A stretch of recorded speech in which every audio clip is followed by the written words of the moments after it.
ஸ்ரீ குருப்யோ நமக. ஹரி ஓம். எல்லாரும் அட்டென்ஷனுக்கு வாங்க. குரு பிரம்மா குருர் விஷ்ணு குருதேவோ மகேஸ்வரகா குரு சாட்சாத் பரபிரம்மா தஸ்மை ஸ்ரீ குருவே நமக. குருவை பற்றி பார்க்க போகிறோம். இப்போ எல்லாமே கர்மமாக பார்த்துக்கிட்டே வரோம். இப்போ குரு ராகுவுடன் இணைஞ்சிருக்காருன்னு வச்சுக்கோங்க. குரு ராகுவுடன் இணைஞ்சிருக்கிறாருன்னா வீட்டுக்கு பக்கத்தில் ஒரு குட்டிச்சுவர் ஒன்று இருக்கும். வீட்டுக்கு பக்கத்தில் பிறந்த வீட்டிற்கு பக்கத்தில் ஒரு குட்டி சுவராக இருக்கும். ஒரு வீடு இடிஞ்சு கிடக்கும், வீடு குட்டிச்சுவராக போய் கிடக்கும், அப்படி இருக்கும். இதெல்லாம் இருக்கிறது 100% உண்மை.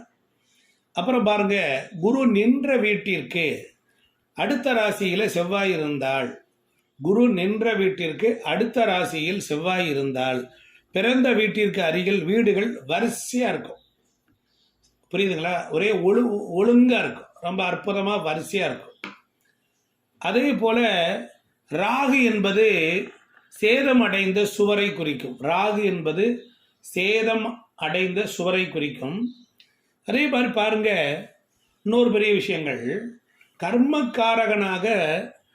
கர்மக்காரனாக சனியோடு சேர்ந்த கிரகங்கள், கர்மகாரகனான சனியோடு சேர்ந்த கிரகங்கள், பார்த்த கிரகங்கள் ஜாதகருக்கு கர்ம பலன்களை குறிக்கும், கொடுக்கும்.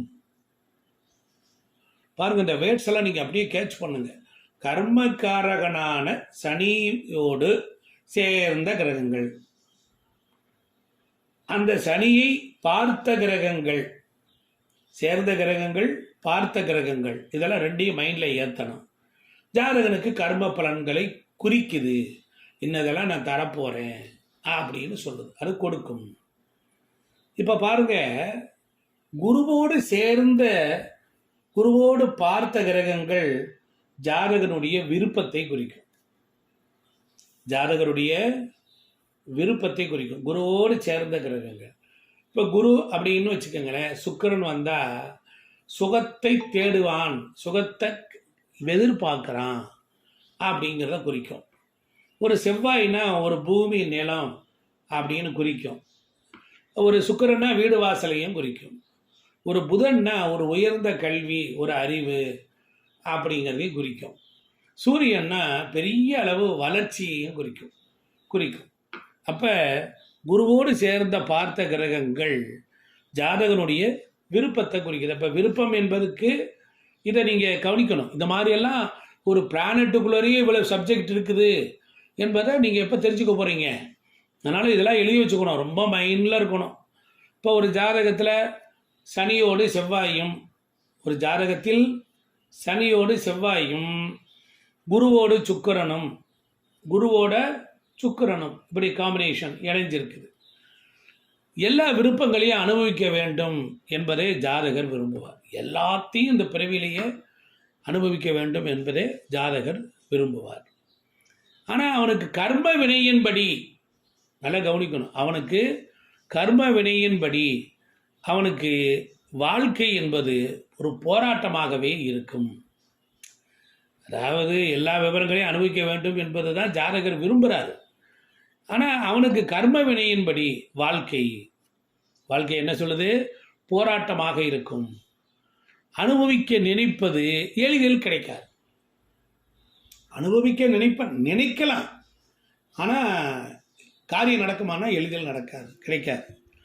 அவன் செய்யும் எல்லா செயல்களிலும் தடை இருக்கும்.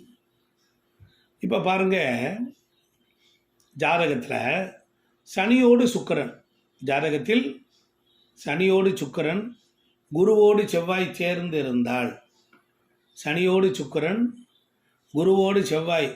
இருந்தால், ஜாதகன் கலகம் புரிவான்.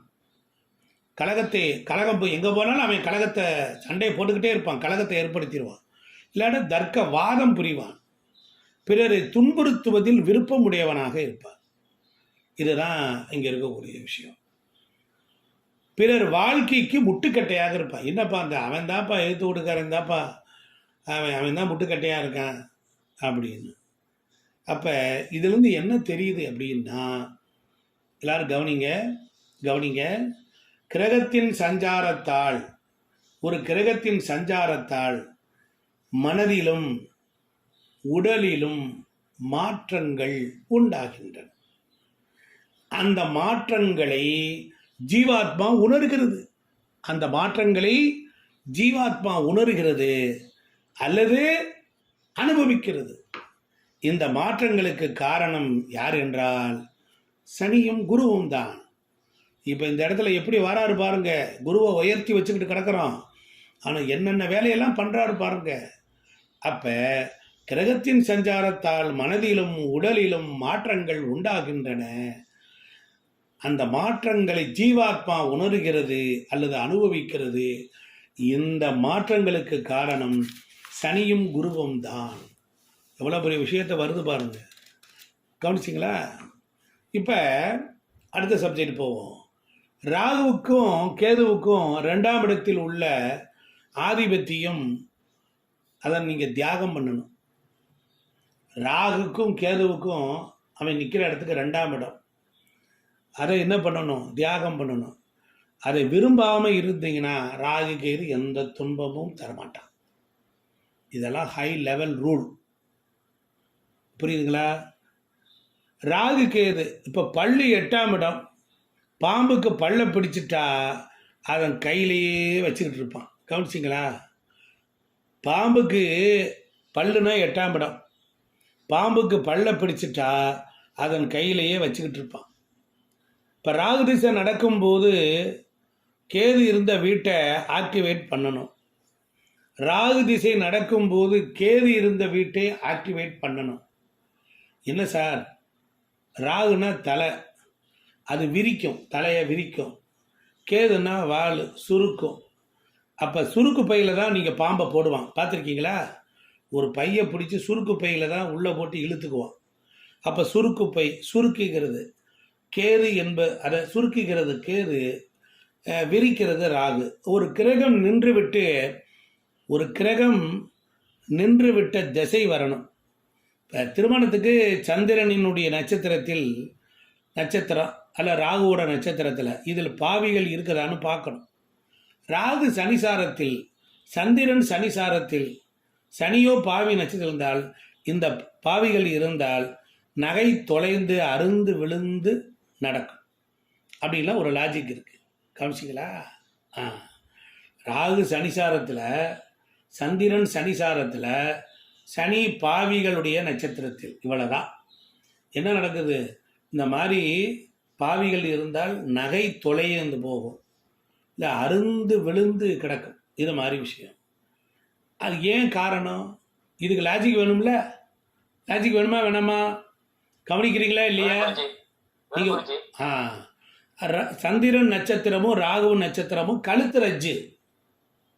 சந்திரனின் நட்சத்திரமும் ராகுவோட நட்சத்திரமும் கழுத்து ரஜ்ஜு. சந்திரன் ராகு செவ்வாய் ரஜ்ஜு சேர்க்கவே கூடாது. சந்திரனுடைய ராகுவும் செவ்வாயோட ரஜ்ஜு சேர்க்கக்கூடாது. புதன் கேது என்பது பாத ரஜ்ஜு, வலது பாதம் இடது பாதம். அப்போ ஒருத்தனுக்கு 10ஆம் இடத்துல கேது இருக்குன்னு வச்சுக்கோங்க. 10ஆம் இடத்துல கேது. அப்போ கேதுன்னு வரும்போது என்ன? பாத ரஜ்ஜு. புரிஞ்சிருச்சா? அப்போ அவன் என்ன செய்யணும்? செருப்பு கடை வச்சு தான் நடத்தலாம். 10ல் கேது உள்ளவன் செருப்பு கடை வச்சானா டாப்பில் வந்துடுவான். அப்போ பாருங்கள், இதே மாதிரி தான் பாருங்கள். 8ஆம் இடம் வலுத்தவங்களுக்கு அட்டமச்சனி அஷ்டம குரு ஒன்றுமே செய்யாது. யார் ஒருத்தனுக்கு 8ஆம் இடம் வலுத்து ஆட்சியாக இருக்குதோ அவங்களுக்கு அட்டமச்சனி அட்டம குரு ஒன்றுமே செய்யாது. புரியுதா? இப்படி நம்மளுடைய ஜாதகம் போயிட்டே இருக்கு. சனி சுக்கிரன் 7ஆம் இடத்துல இருந்தால் பாதகாதிபதி தொடர்பு கொள்ளும்போது வயது மூத்த கலத்திரம் வந்துடும். சனி ப்ளஸ் சுக்கிரன் 7ல் பாதகாதிபதியோட தொடர்பு வரும்பொழுது வயது மூத்த கலத்திரம் வந்துடும். இப்படி எல்லாம் நமக்கு ஜாதகம் போய்கிட்டே இருக்குது. இப்படி சொல்லிவிட்டு அடுத்து முழுக்க